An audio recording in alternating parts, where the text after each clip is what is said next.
Record on this and we'll get started. Yeah. uh, so Tony, thanks for joining. This is, I don't know if any of the guys have given you any background on this, but this is the second week we've done this kind of virtual happy hour where we've just been talking with people who work in the industry.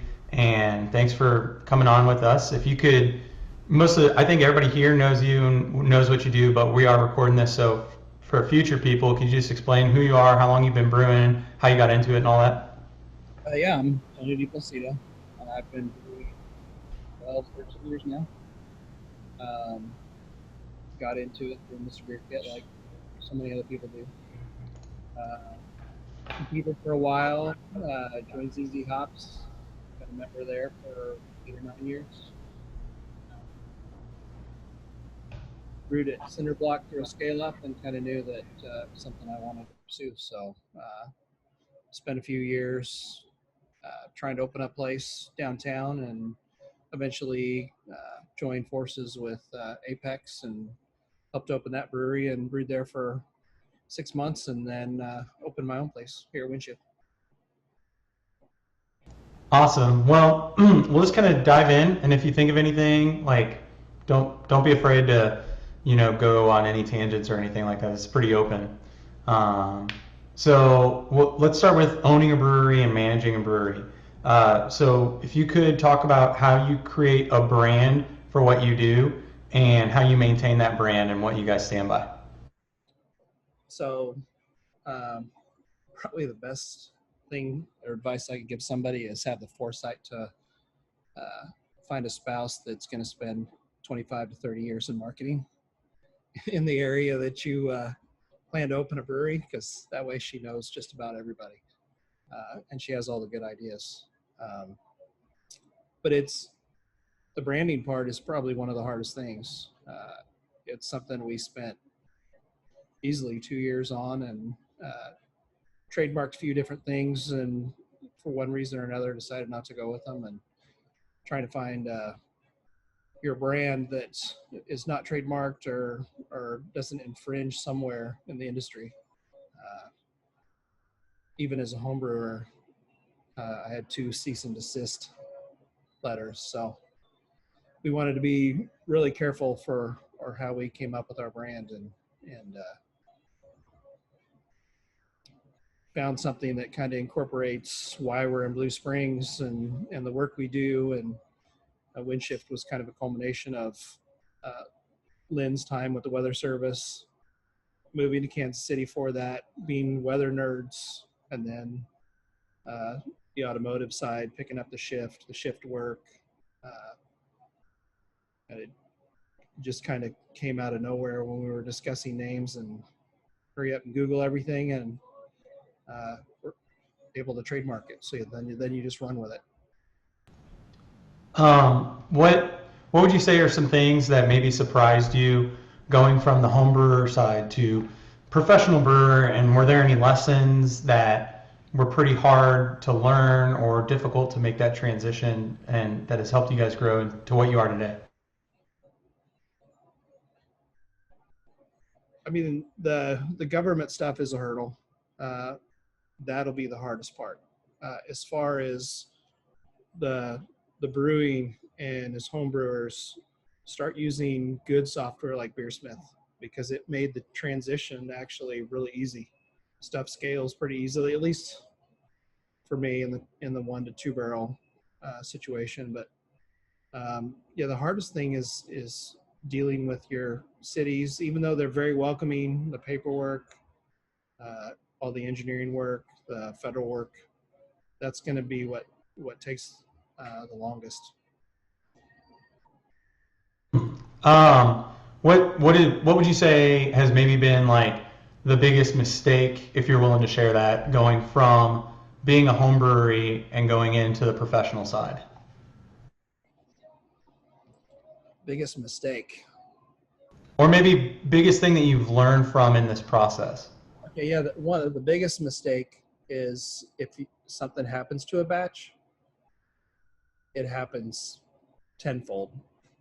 So we had a situation where Bart came in and brewed his uh, old ale, and we had set the AC over the weekend and didn't think to turn it back to heat because the temperatures were going to drop, and at the same time crashing.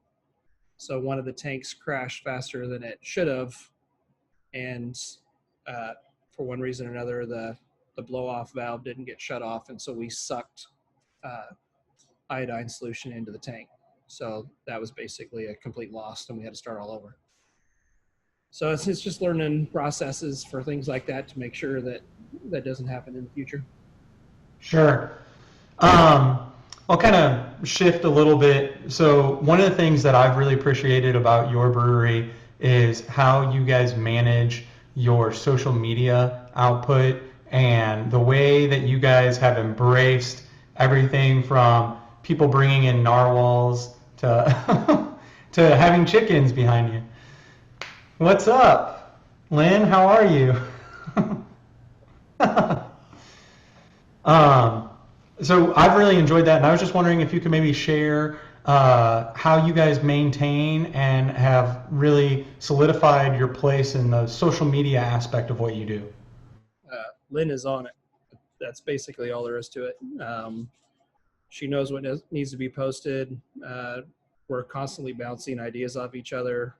She has a calendar of events throughout the year.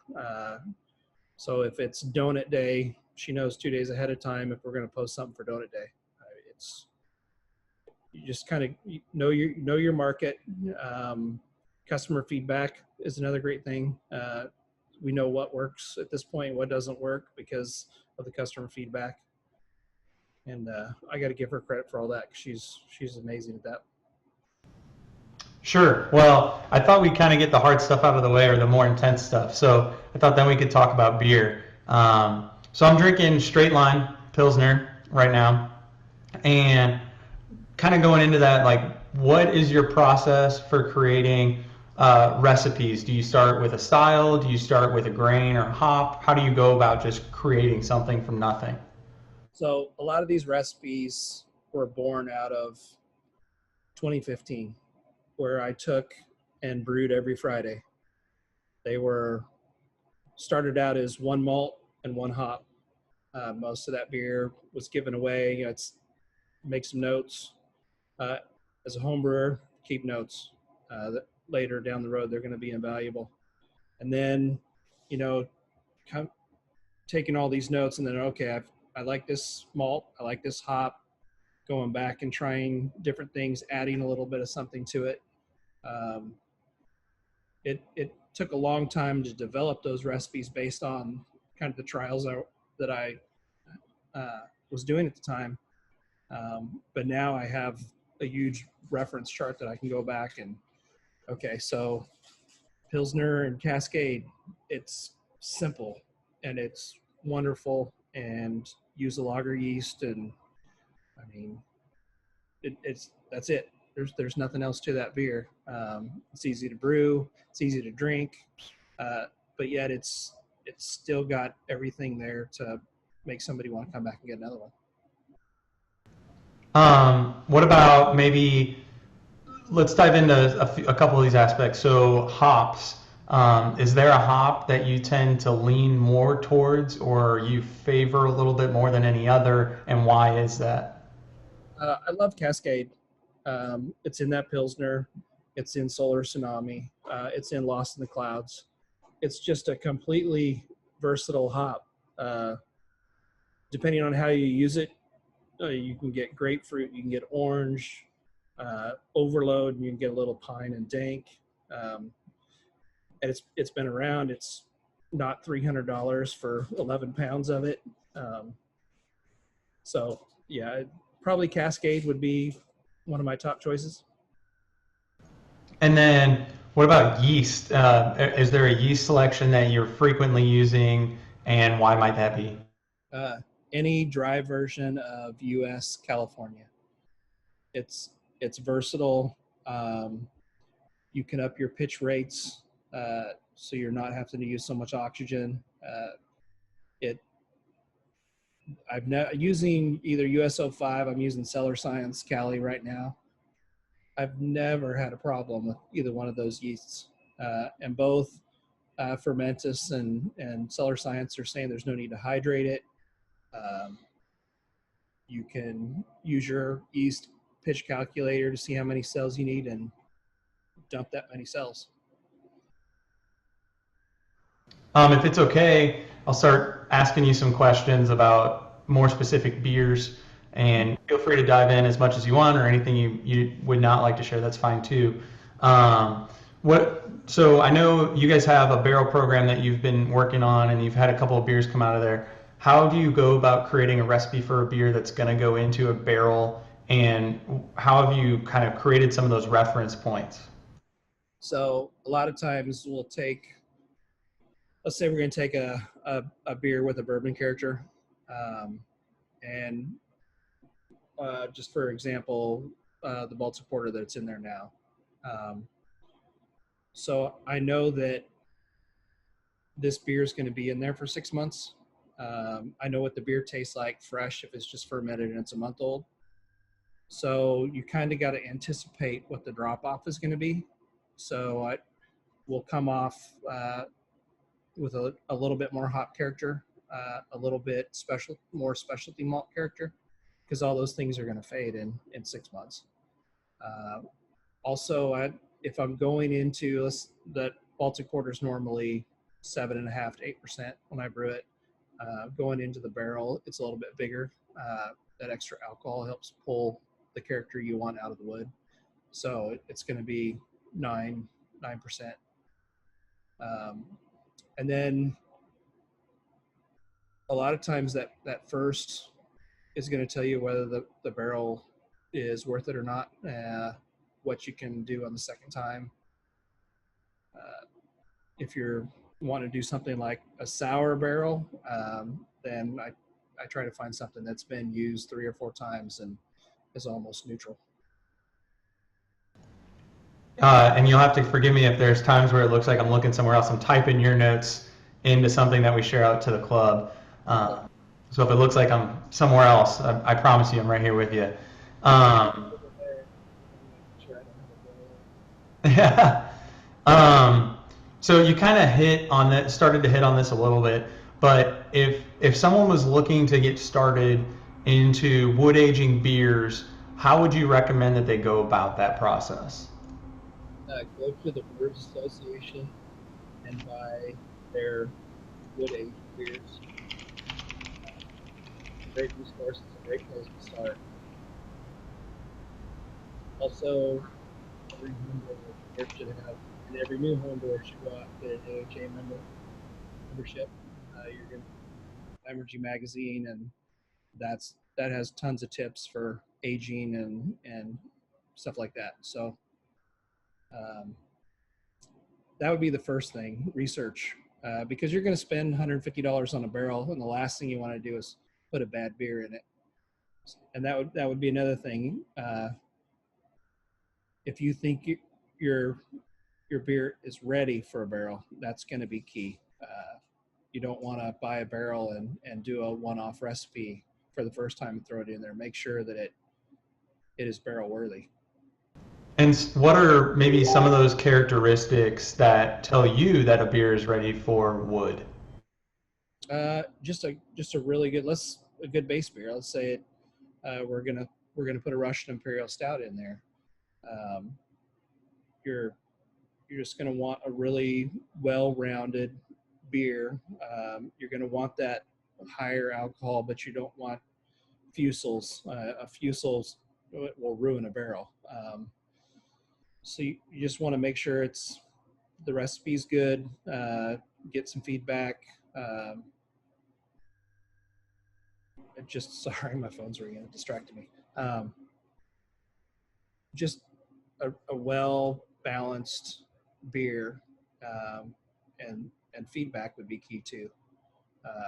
If you're drinking it and you're like, this thing is fantastic, then there is a good chance that if you stick it in a barrel, it's going to be super fantastic. So just make sure that base beer is barrel worthy to begin with. While we're kind of on barrels, and generally darker beers go in those unless you're doing a sour project. Would you talk about maybe how you go about formulating a stout recipe and what some of those base marks that you try to hit on would be? So let's say I'm going to build a Russian Imperial Stout. Um, the first thing I'll look at my base malt. For me, even with American stouts, I'll go with like a Maris Otter. Um, right now, I'm using Viking Pale Malt. They it's typical of Maris Otter, um, and I will build my base to the percentage that I want to get out of the beer. So if it's a Russian Imperial and I'm looking 9 to 10%, so my base is what I'm building to reach that. And then uh, I like a lot of the English crystals and the English chocolates. And so I will go to that website and I will look for what their recommended usage for that malt is. So if one of my favorites right now is Simpson's Extra Dark. It's in, or no, sorry, Simpson's Dark. It's in our porter. It's in our rye stout. Um, it's been in some of the other stouts we've done. And the recommendation usage is anywhere between 7 and 15%. So you just kind of imagine how much of that character you want. If you want a ton of it, then try it at the 15% mark. And then same thing for chocolate malts. Research them. Simpson's is one of my favorites, but I've used Baird's, I've used Crisp, and they all give you something different. Um, some will be more roasty, dark chocolate. Some will be more uh, kind of closer to the milk chocolate. Uh, and you can usually find that on their websites that give you a really good character. Sometimes Beersmith has a really good description of what that malt's going to give you. So if it's the first time and you've never used those malts, go to the vendor because they're going to be able to tell you exactly what that malt does, and they'll tell you a usage rate, and then it gives you a good starting point to build on. If that makes sense. Yeah, definitely. I'm going to shift gears because one of my favorite beers, and I imagine it's probably a lot of people who go into your brewery's favorite beers because you now have a new tank dedicated solely towards it, is Solar Tsunami. And I really like Lost in the Clouds and your hazies. So could you maybe talk about some of your different hazy recipes and how you go about formulating those? So most of my hazies were born out of my wheat beers. Um, and then I just made some slight tweaks for uh, flaked oat. Um, Basically, that's kind of straight. I mean, the base malt is simple, and then it becomes all about the hops. I think when people look at hazies, they're looking at what the malt does for the haze, but and your wheat and your oats are going to contribute some of that haze, but a lot of that haze is the hop oils that then stick to those proteins that are still left in the beer. So you look at Solar Tsunami, the hop rate on that is 4 pounds per barrel, and it Lost in the Clouds is 3 pounds per barrel. It's just a ton of hops. All of it cold side. We don't try to pull out any of the bitterness. Um, and even in a Whirlpool edition, you will get a little bit of bitterness, but you just want that more rounded hop flavor. Can you maybe talk about what your hop combinations might look like and how you found success at matching hops for those beers? So this goes back to when I was doing smash beers. Um, so I had played with Cascade extensively, and I knew how to get that orange character out of it. Um, and then Simcoe came on the market, and I played with it a little bit. In the beginning, I didn't like it. I didn't like that cattiness that was common. But then I found, colder whirlpools. I wasn't getting that character. So it's just kind of, okay, here's what I want: solar, hazy, solar.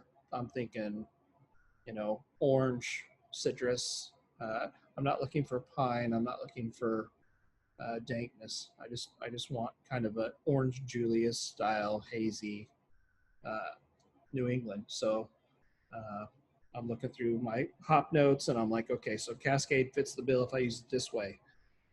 Simcoe works if I use it this way. Eldorado, that's a perfect match for both of those because it's going to up that punch of orange.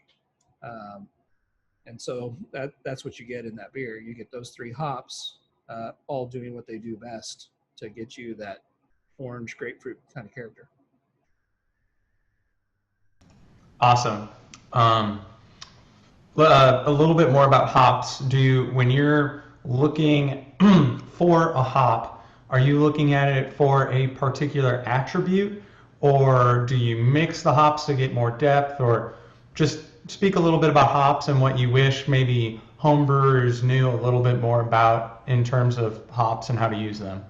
So yeah, we could do a whole 3 hours on this, and there's some really good resources, and it's probably a good idea for a meeting kind of notes. There's so many different oils that work together in these hops that can help each other. But generally, I kind of look at the profile I'm looking for. So if I want pininess, then I know that I've gotten that out of Chinook. If I want to throw in a little bit of tropical with some citrus, then I'll grab some Mosaic and use it with that hop. And then knowing when to use that, because that pininess in Chinook is going to come out in that 30-minute edition. So I'll use that, and then the Mosaic, because I don't want diesel or kerosene. I know I've got to use that in the whirlpool. So it comes down to knowing the hop, knowing the oils that are in the hop, knowing what you can get out of that hop at what temperature, and then blending them in the beer. And at the same time, we're still, at least I'm still learning about hops every day. That's why we do the smash pale ales that we do. We don't have a house pale ale. We grab a hop that we've never used before, or let people pick it online. And this last one, the Dr. Rudy, I mean, it's one hop that starts off with a little pine and finishes with lemongrass. It's fantastic. So now we kind of know what that hop can do, but we added it in a bittering edition. We did a 30-minute edition. We did a 10-minute edition. We did a flame out edition, and we did a whirlpool. So we used it across the whole spectrum. So now that I have a bunch of that left, it then becomes, okay, let's try Dr. Rudy in the whirlpool with a known beer that we've used before and see what that would give us. Because we may get all that lemongrass, but none of the pine sap that was in the front of it. But to have a hop that gives you so much, there's a little bit of citrus in there too. It was just a fantastic hop. So, I mean, they change all the time, and using them is the best way to learn. If you're a home brewer, it's great because you can do an easy smash beer with a pale malt, and let's say let's use Dr. Rudy's example. You could just do a bittering edition, and you're going to have a great drinkable beer, and you're going to see what that did. And then maybe next time you come around and you just do a 30-minute edition. It does turn into a lot of beer, so buy your neighbor's growlers. I mean, that's what I did for that year. I handed out beer quite a bit, but it also allows you to throw some hella parties 4 times a year too. You stock up that beer. Sure. Before we move away from hops, Wayne asks, what your experience with Whirlpool versus dry hop versus knockout. Can you just get away with dry hopping in late editions, or is Whirlpool a critical thing? Um, I have done just knockout. The problem with knockout is you are still in that 200 degrees, so you are going to pull out uh, a lot of those uh, isomerized alpha acids, and you will add bitterness, um, which is it's not a bad thing. It's not like a 60 minutes, but they're there. If you're trying to avoid that, like most hazies, you're knocking that temperature down to around 170, so you're not getting that isomerization of the alpha acids, but you're getting all that myrcene and linalool and all those oils that are in there, and you're pulling that out. So that's where your fruity and your floral and your tropical is coming from, all the oils. You're just trying to get that oil extraction. You're not trying to convert it. Um, and then dry hop is strictly aroma. You're not really getting anything from the dry hop. Maybe if we can dive in one other little thing about hazies are just talking about like dry hopping amounts, and it's a big thing that I'm hearing people talk about. That there is a limit or there isn't a limit per pounds per barrel and all of that. Have you found anything in that when you're brewing? Have you found success at certain rates or lower rates? Could you share some of that with us? Yeah, I'm going to be experimenting with this a lot now that with this whole COVID-19 thing, everybody's buying hops like toilet paper. So uh, trying to find the hops we want is going to get a little bit harder. So I'm going to experiment on a few batches of backing down. Um, my hop rates came from conversations with Iron Fire out of Temecula. I met those guys through Lynn's brother, and they were winning awards, and they weren't doing anything under 3 pounds per barrel. Uh, so this is back before I joined forces with the Apex or any of that. I came home and I'm like, okay, so I'll extrapolate down to 3 pounds per barrel. And that's kind of where I was doing pale ales and IPAs, and uh, realized quite a bit of difference. Um, I have played on the homebrew level up to that 6 pound per barrel, and it turns too grassy, at least for me. Some people love grassy IPAs, but it takes those beers a long time to settle out, and I'm talking 2 to 3 months before, for me, they're drinkable. It's just too much in there. Uh, and I would agree with what I was told so far. I've found that 3 pounds per barrel is the sweet spot.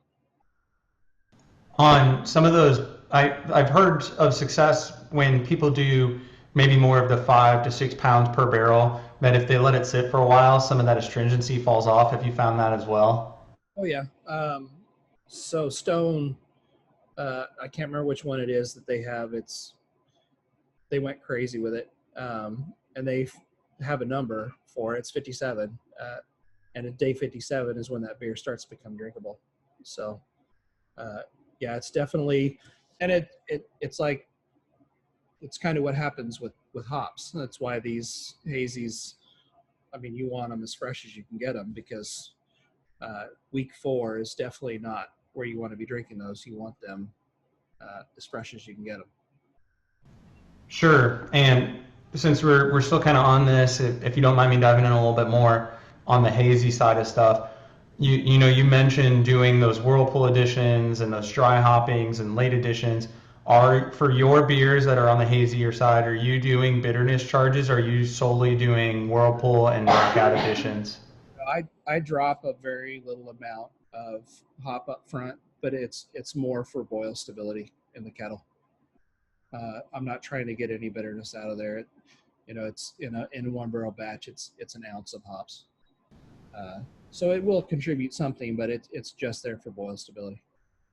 And if you don't mind me asking, is that a hop of a higher alpha acid or is that of a lower alpha acid, like a noble hop? No, it's always whatever hop I'm using. So if I'm using Cascade Simcoe Eldorado, it's Cascade. In Lost, where it's Simcoe Eldorado, it's Simcoe. It's announced Simcoe. Awesome. I was going to shift gears on you. I know that you have a beer that you're working on. If you need to check on it, that's okay before we shift gears here. Let me check my timer.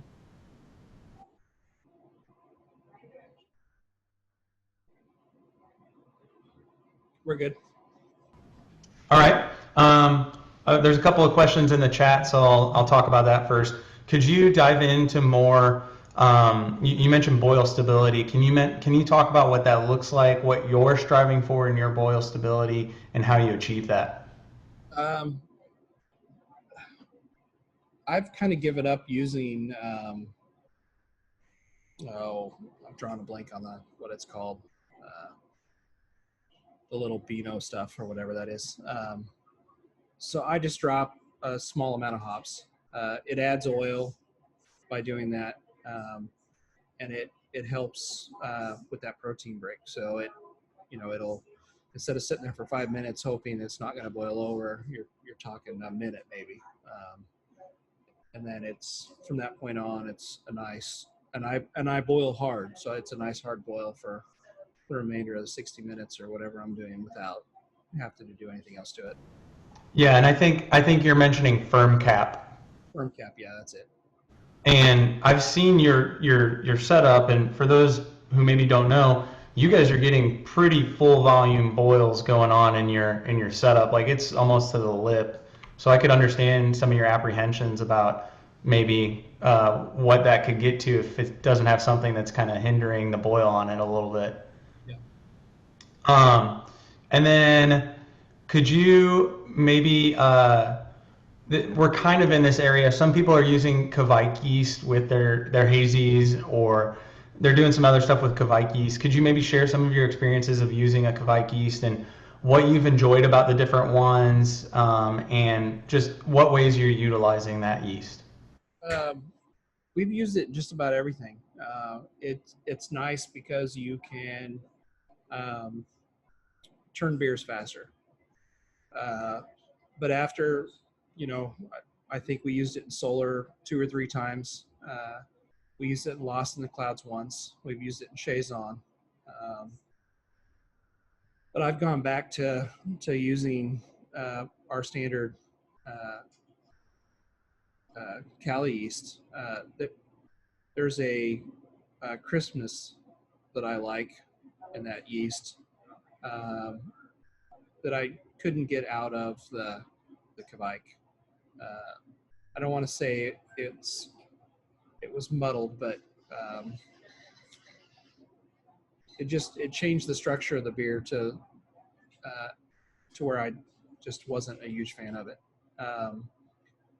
In Chazon, the sour, it was perfectly fine. I mean, it added a little bit of a pineapple character, and in that beer, it was appropriate. And I probably would use it again if I needed to. But there's just something in that other yeast and what it doesn't bring to the party, I guess, is what's happening with Cali and the attenuation, and it just performs so well that we've gone back to it.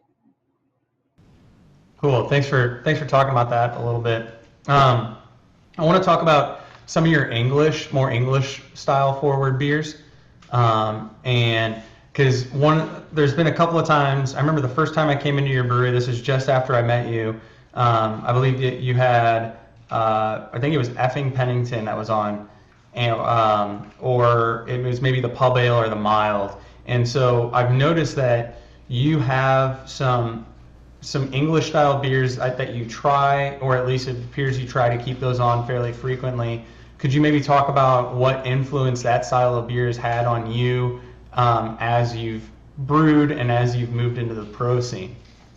Yeah, so as a home brewer, that was necessity. It wasn't like you were walking into Lucas or Hy-Vee or anywhere that and get an English mild or an English pub ale.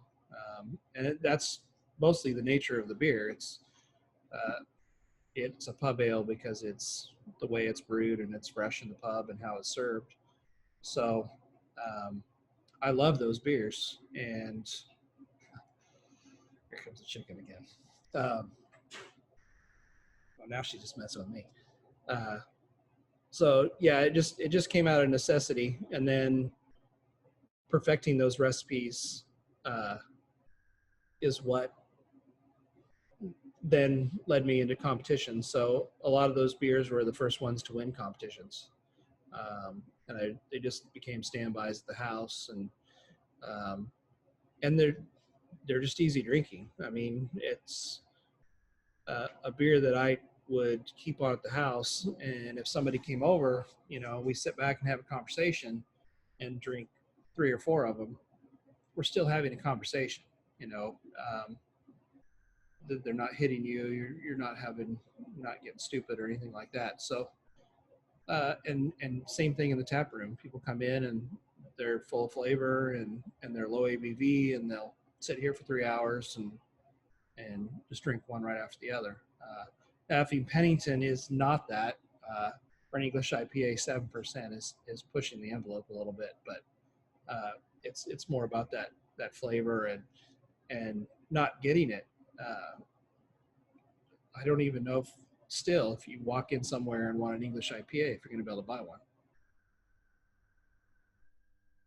Cool. Let's talk maybe a little bit about beer trends for a little bit.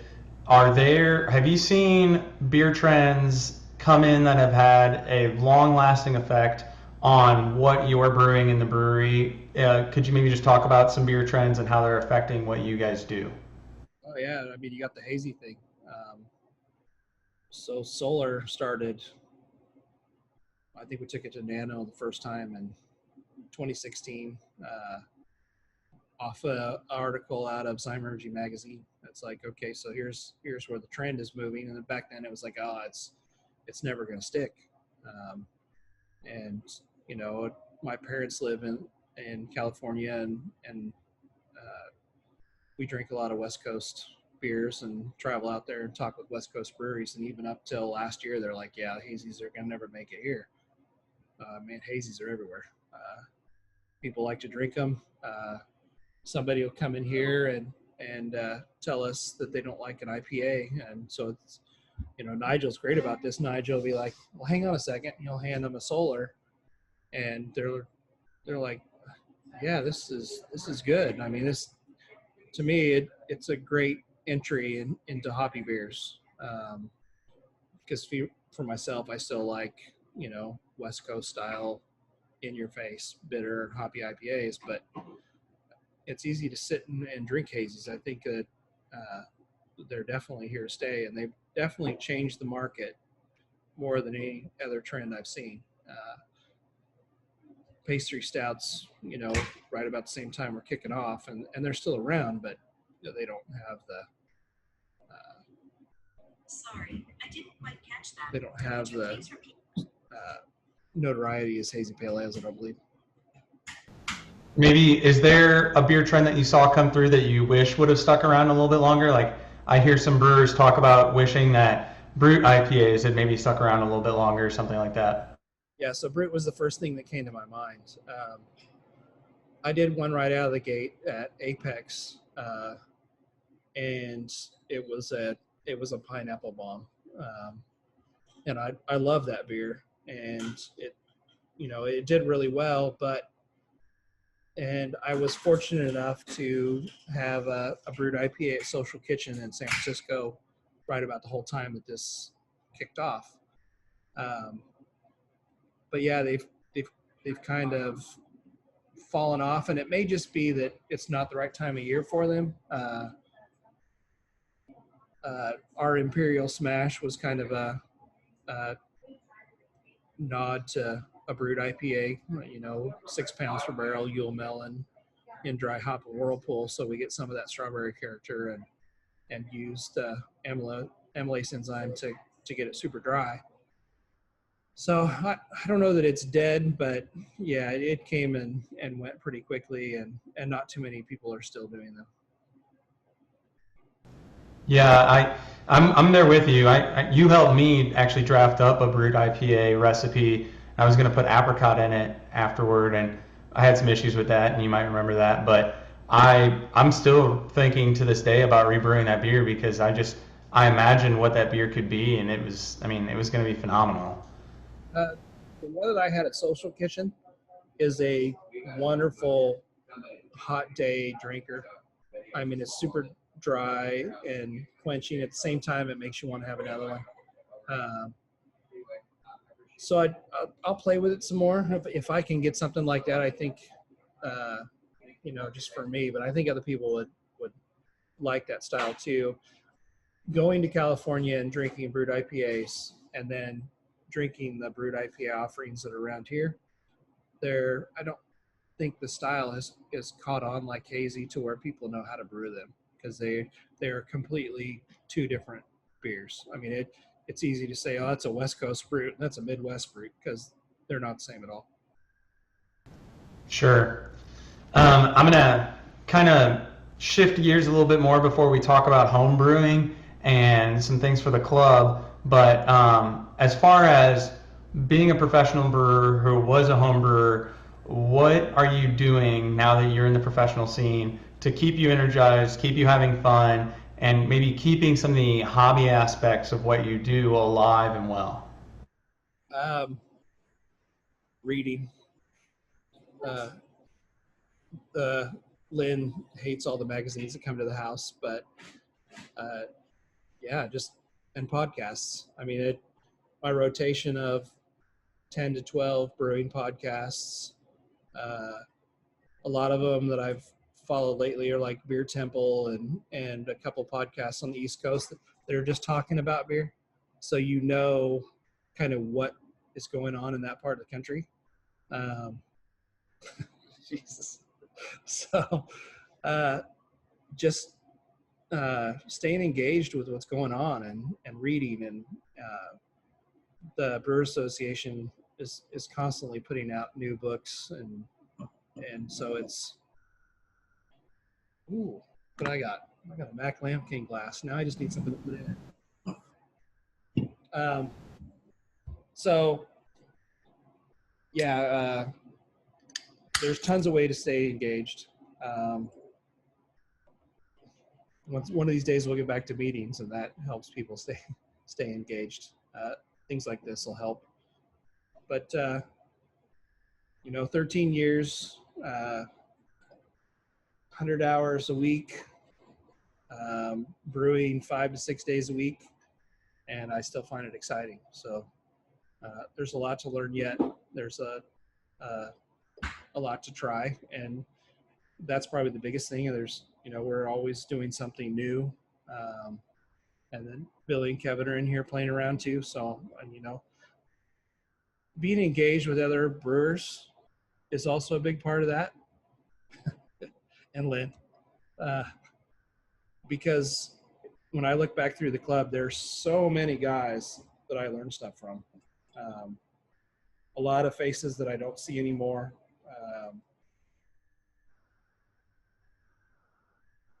Thanks, Mac. Uh, Sharing ideas, kind of bonding over beer. That's what it's all about. So, is there maybe a style or a method or something like that that you're getting really excited about and getting ready to gear up to do in the brewery? Um, yeah. At this point, I'm looking for the day that I can return to some of that stuff. We have a list of stuff that we want to play with and do. Now it's playing catch up with all the cans. Um, we've got Bart's Old Ale that's back there. I'm looking forward to the event for that, and then trying to figure out what this event is going to look like. It may be delivering all these cans to all the ZZ Hop members, and then we have one of these for Bart's release night. Um, But yeah, there's always stuff coming on. We got a few more scale ups left. We got Jimmy Guy. He's got to come in and do Guy IPA. And then we had a K-State Alumni Association sold a brew session.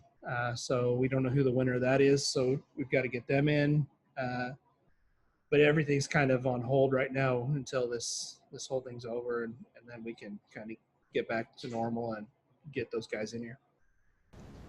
Yeah, you kind of hit on this, and maybe I'll kind of air on it a little bit so you can get a drink of that beer there. But one of the things that both Alicia and I really enjoy about what Windshift and what you guys are doing is just the amount of ways that you guys give back to the community that you're in.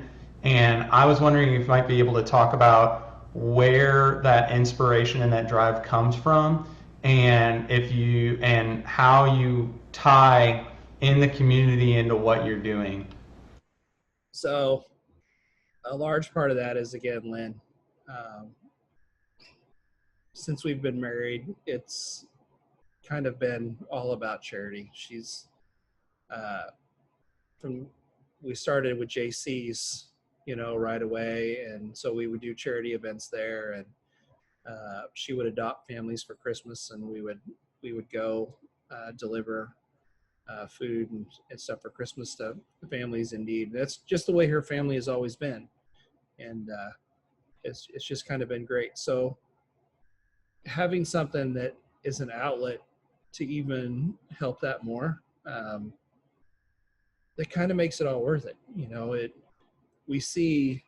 We've become kind of a community spot. We know the people that live in the neighborhoods around here, and we've been in Blue Springs for 26 years now, so we know all the different associations. Coach sports for 8 years, so we got to know different people throughout the community and what they were a part of, and so being able to use this as a way to give back, it's kind of what beer is all about. I mean,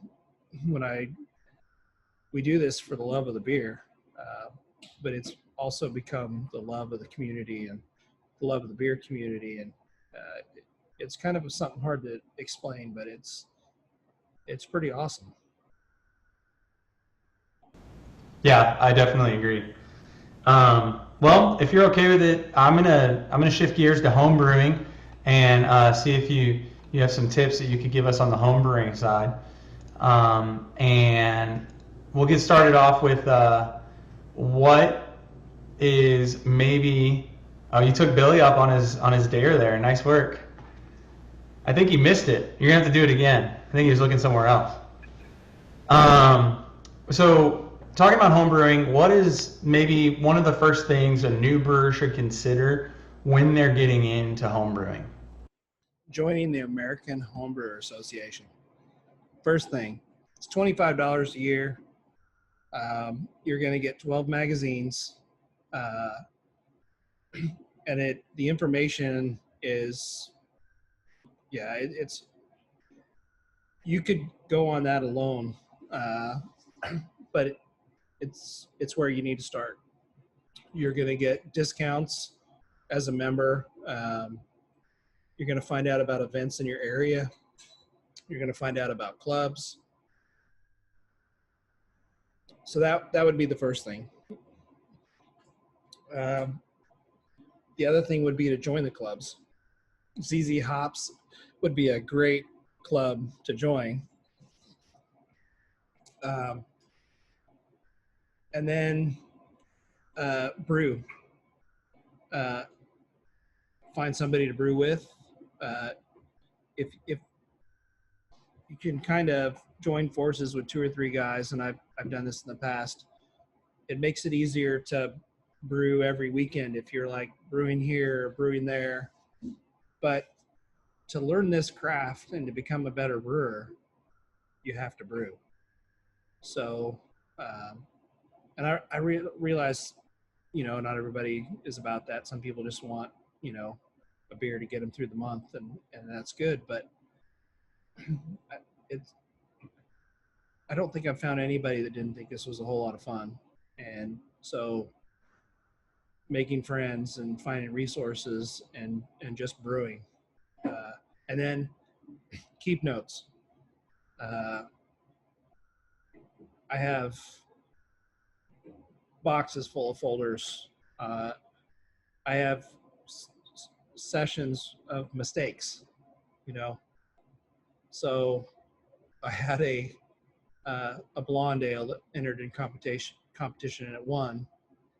And when I went back and looked at the notes from the brew day, we had named it Oak Leaf Blonde because when I emptied the kettle out, the bottom of it was full of oak leaves because I brewed it on a windy day and didn't notice that they blew in there. So then do you go in and grab 5 or 6 oak leaves and throw it in the next time around? Find that, if you make a mistake, write it down because it could be what made the beer what it is. Sure. What is maybe the most overlooked piece to brewing good beer at home?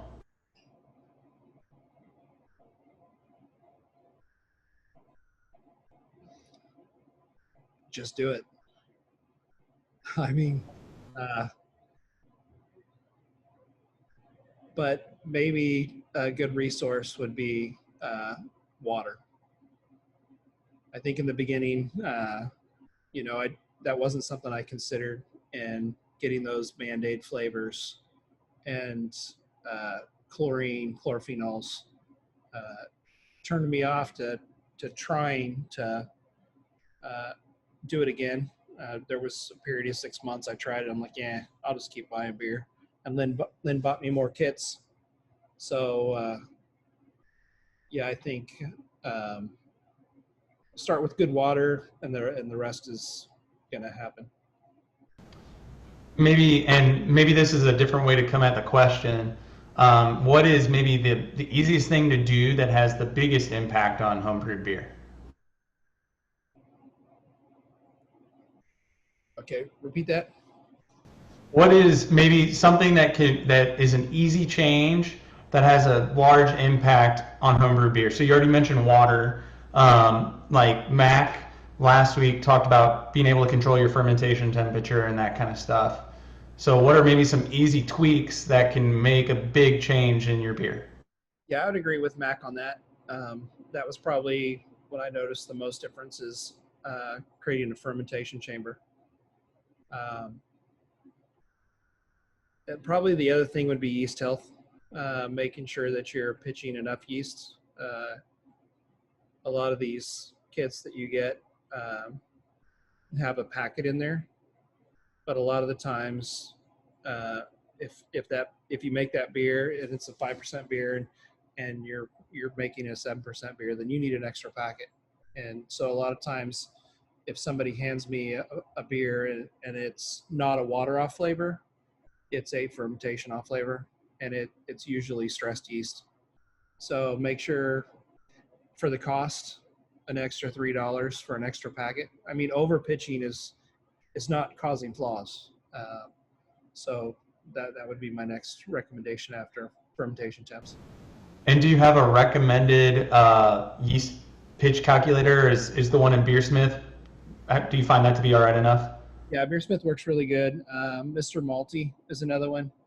You can use it on your phone, on your laptop, and that one dives in a little bit better. So if you're trying to pitch a slurry off a previous batch, or if you just want to pour beer back in, it will give you a better cell count. But yeah, either one of those. What is something that you think or that you know now that you wish you would have known when you first started brewing? Just bypass the Mr. Beer kit. That none of them were good, and my friends kept telling me they were good. But yeah, once we moved past that and actually got some brewing equipment and kits from homebrew stores, it was like drinking real beer. So yeah, just move on past that, Mr. Beer Kit. We've kind of touched on this next one a little bit, but maybe we can refine it. Where would you say the difference lies between newer home brewers and more advanced home brewers, and what can some of those people who are looking to make that shift into being a little bit more advanced and making more beer, what are some of those things that they can do? Consistency, really. There's plenty of different softwares out there. There's plenty of different brewing journals, but just making sure that you're I saw it in the thing and the side. I've mentioned notes probably 5 times now. Drink, take notes, so that you know the last time you brewed this beer, your pre-boil was 1060, and this time it's 1080. What did I go? Did I mill too much grain, or did the store mill too much grain? Just so you know from batch to batch if you brewed this beer, and that's the other thing. There's a lot of guys that'll come to me and we'll talk about some of this stuff, but if you're brewing a different beer every time, the level of learning is there in the process, but not in the ingredients. So repeat some of those recipes so that you know exactly what you're getting out of them and the ingredients that are in them.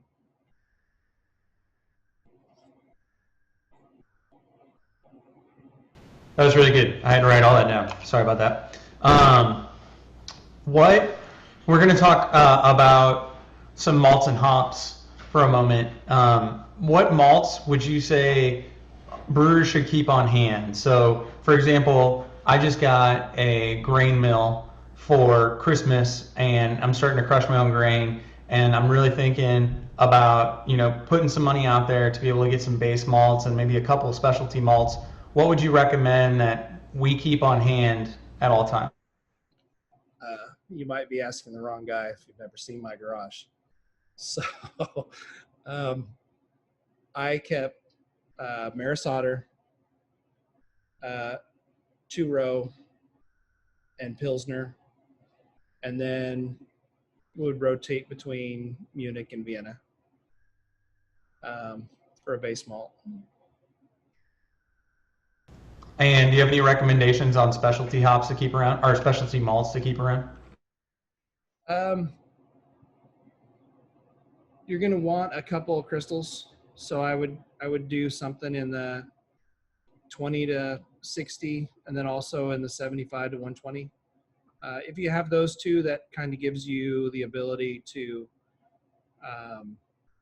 brew on the fly, whether you're going to do a stout or a pale ale. You have the ability to do that. If you're going to do a lot of dark beers, then have some roasted barley and some chocolate malt around. If you have a higher crystal roasted barley and some chocolate, I mean, you can do anything from a porter to a Russian Imperial, just depending on how you mix your grains. And those crystals, are those are do you recommend English or more American crystals? I like English. I like what I get out of the flavors. They've been doing it a long time and they've got it figured out. There's nothing wrong with, Brees makes crystal for every 20 Lovibond, and those become useful. And I've used them in pale ales and IPAs. But I find that if I have a light, a medium, a dark, and an extra dark crystal here, that just gives me the versatility to do whatever I want to do. Sure. Let's talk about hops now. I know you said that you really like Cascade. What are some hops that you would recommend that we keep around? I've always got Amarillo, Eldorado, and Citra around. But that's because I like citrus forward IPAs and pale ales. You can throw in Simcoe and Mosaic. Those are fun to have around too. And then all the new Southern Hemisphere hops that are coming out.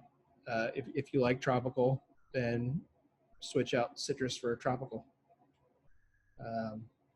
If you're going to do English styles, then have EKG and Fuggles.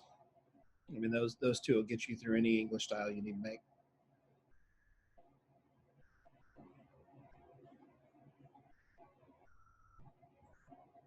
And kind of the last little bit about home brewing, and you mentioned competition earlier. Is there that's slightly hazy? What is that? Or slightly fuzzy? What does it say? Dakota, she misses you, Dakota. um, let's talk about competition for a moment. What role would you suggest that competition has for homebrewers, and how would you recommend that homebrewers tackle competitions if that's something that they wish to go down? So competitions are a great place to get feedback and a terrible place to get feedback. So if you have a beer that you want to improve, or there's something you think that's out of spec, bottle up 12 beers and send it to 6 different competitions, because 4 of them are going to give you the right feedback. And then also those judge seats, you're going to see who is judging that beer, and then you can get some pretty good ideas if they know what they're talking about or not. But it is a great resource for improving the craft. For me, Belgians were an area that I love those beers. I love Saison DuPont. I drink it all the time if I could. But I was having problems pulling off that type of character. And so I sent just a whole bunch of different Belgians, from a pale to Saison to triple. And the one thing that came back through all the feedback on all these 3 different beers is that my water was off. And so that the next time I'm like, okay, so I'll go get RO water. And also, okay, so what are the Belgians doing with water? And really nothing. I mean, their water is pretty neutral. So, okay, so I'll just run a RO, I'll rebrew these. Hey, that's the flavor I was looking for. But I didn't have any resources for anybody to tell me that's where I was going wrong. And this was, before ZZ Hops and getting to know a lot of guys and that kind of thing. So it can be a real resource in trying to find out what you need to do to get over that hurdle that you've been struggling with. Sure. So we're getting towards the end here, and we have a section that we've kind of deemed the rapid fire section. I wish there was some other level involved with this where like I counted the amount of seconds and that's how many drinks you had to take or something. But for posterity's sake, we'll hold on to that. All right. Before we get started with this, let me go drop some more stuff. Yeah, no worries. Yep.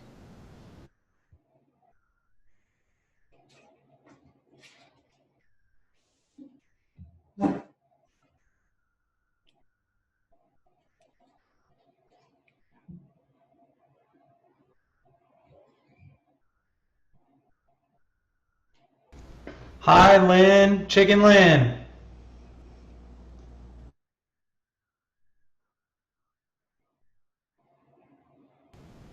Shocky, this is where you're going to have to edit in a song that she's dancing to before we put this up on the YouTube.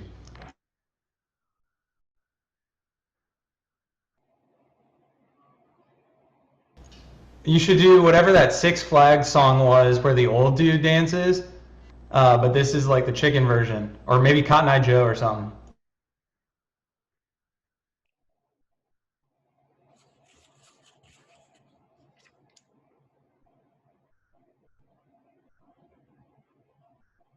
Raise it up a little bit, Lynn.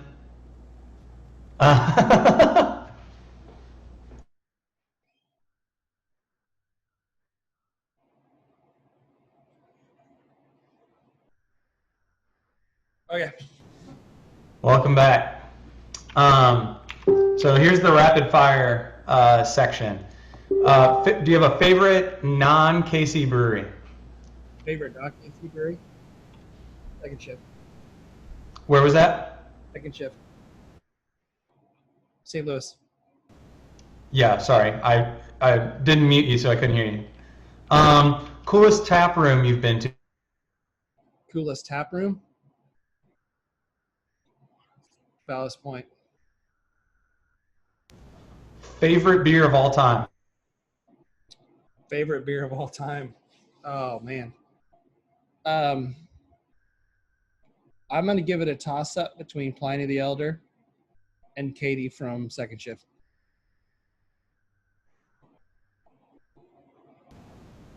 Favorite non-malt ingredient that is used in beer? Molasses. I was wondering if you were going to get smart with us and say hops, but what would you say is the most underrated beer style? English mild. And before I ask you the last one, dive in, if you would, a little bit, because like I said, that was one of the first beers that I ever had when I came to your place. Can you talk about that specific style and how you achieve what you guys do there? So that came reading Michael Jackson's book, his travels through Europe, not Thriller, Michael Jackson, but Michael Jackson, the beer guy. And there was just something about the romance of the style with both porter and mild, and the beers were, basically not for the hoi polloi or whatever, but for the workers. And being a worker, I'm like, okay, I'll give this a try. But just the amount of flavor that you can pull out of a beer that's only 3.5%. And and I said it's most underrated because I would send my mild to competition and it would come back with 46 points. Even I had a 49 point on the mild, and it never got past the mini best of show. And it's because browns and Russian Imperial stouts, which are in the same judging category, are just more sexy than an English mild. But 3.5%, tons of flavor, chocolate, roast, thirst quenching. It's just kind of a style I'm in love with. And that's what started all this was Bryce and Bucky drinking that beer at Kansas City Brewmeisters competition and asking me to come and scale it up at Center Block, and then spend a day up there. And it's like, yeah, I got to make this happen. So, yeah, definitely love that style. You kind of almost talk about that style like I hear some brewers talk about Pilsner. Yeah. So last I want to ask if there's anything coming up at the brewery that you would like to share.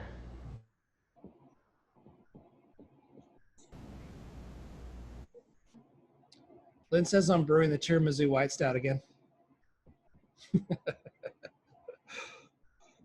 I hate that beer. I really do. Talk to us a little bit about that love-hate relationship, Tony. It's so much vanilla and lactose, which anybody you talk to will tell you I'm not a fan of lactose beers. But it takes so long on the kettle, and I don't know. I understand. Well, that's my portion of what I was going to ask you, and the guys know in the side here to throw up any questions that they have. But I was wondering if maybe there was something you wish that we would have hit on, or anything that we haven't talked about yet that you wanted to discuss with us. Um, I would go back to the beer community and ZZ Hops, and what a bunch of great guys they are. Uh, there's a bunch of guys here tonight in this channel that just showed up. You know, when we were building out this brewery, um, didn't know they were coming, didn't have to ask for help. They were just here, and they were helping build out. And I don't think Lynn and I try to tell everybody how much we appreciate that. Uh, and I don't know if they all know how much it means to us, but yeah, it's this whole experience has been uh, just kind of amazing. You know, everybody wants to be a part of it, and they deserve to be, and the community. Um, so yeah, it's I don't know. Let's maybe, are you guys planning to be a part of Together We Can again? Yes, there Saturday. Solar will be there for sure.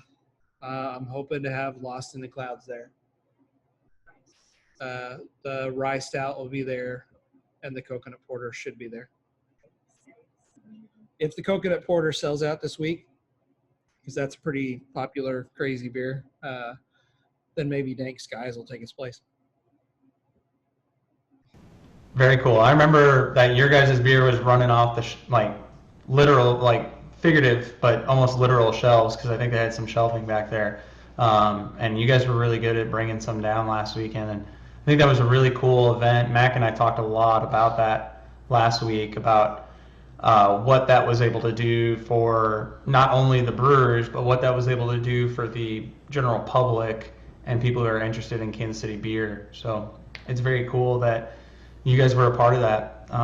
But I just wanted to say thank you on behalf of the club. And before I stop the recording and release the hounds to talk to you, I just wanted to say thank you on behalf of all of us for doing this, and to continue to support ZZ Hops and all the things that we're about. We can't do it without you, and it's people like you who make what we do so much fun and educational. So thank you again for your time tonight.